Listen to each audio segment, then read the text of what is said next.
Berikan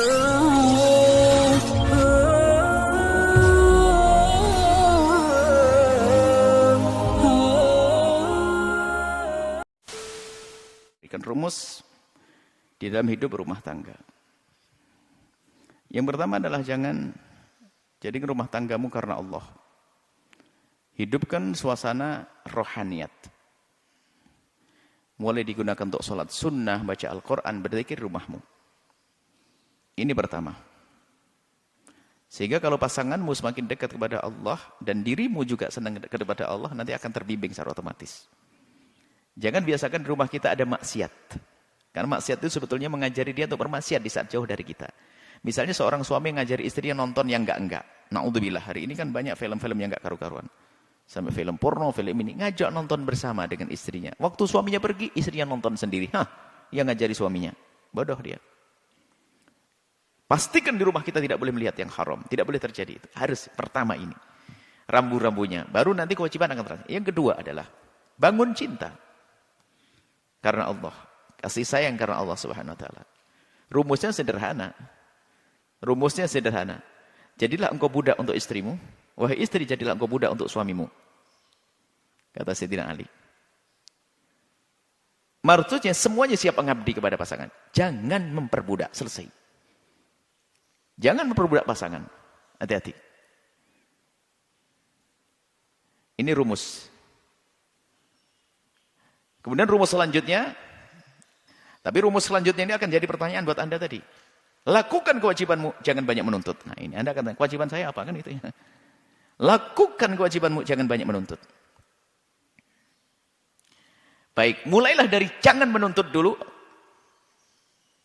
Maka kita akan ketemu nanti. Nah, melakukan kewajiban. Sehingga ini yang perlu kita tata, dan rumus yang pertama, kedua tadi, dan seterusnya itu. Kalau memang itu tidak dipahami, percuma orang mengetahui kewajiban.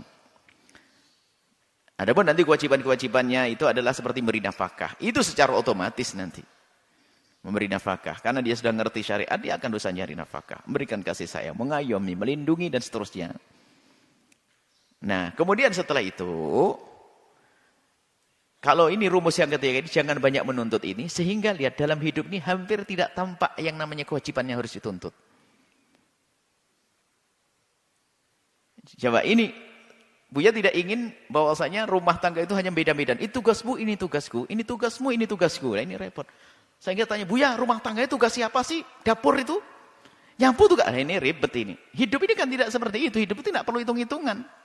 Alangkah bahagianya seorang suami yang punya tugas diselesaikan oleh sang istri. Alangkah indahnya seorang istri punya tugas dibantu oleh sang suami. Sehingga sampai tidak tahu ini tugas siapa ini. Tugas kita bersama.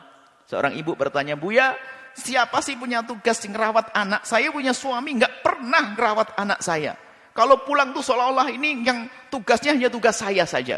Sehingga suami saya nggak mau tahu tentang anak saya. Saya tanya, itu anaknya siapa, Bu? Anak saya. Ya sudah, anaknya ibu kok pusing, Bu. Diam juga dia. Ngurus-ngurusi anaknya kok bingung.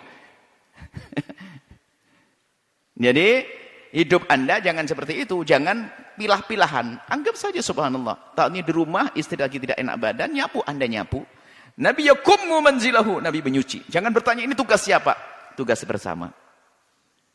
Nah, makna kewajiban apa yang harus saya lakukan itu akan disebutkan dalam pembahasan fikih di dalam keadaan konflik. Konflik misalnya Pak, suaminya pelit. Maka baru nanti tuntut ke mahkamah nafkah.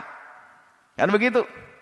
Kalau suasana indah, Masya Allah suami istri, Masya Allah istri berebut bang, saya mau beli ini bang, ini, suaminya juga begitu, Masya Allah indah, hidup indah, nggak pakai tuntut-tuntutan.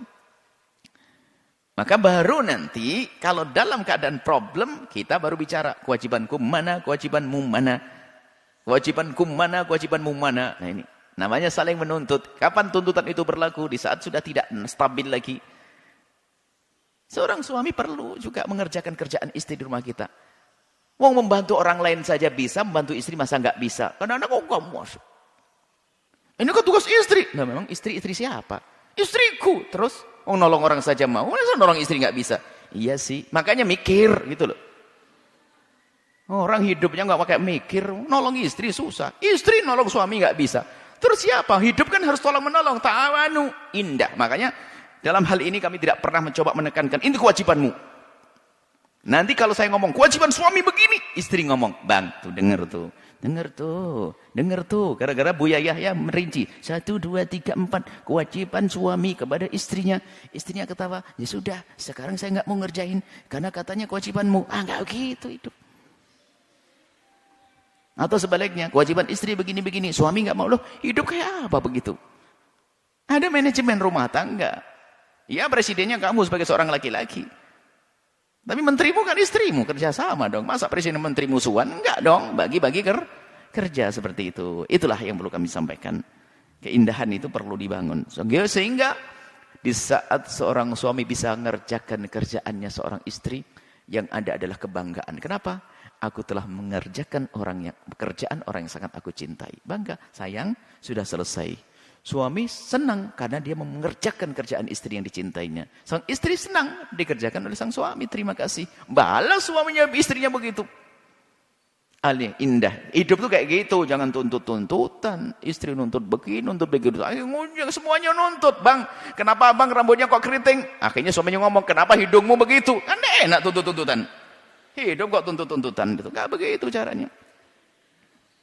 Semoga indah semuanya. Allahu a'lam.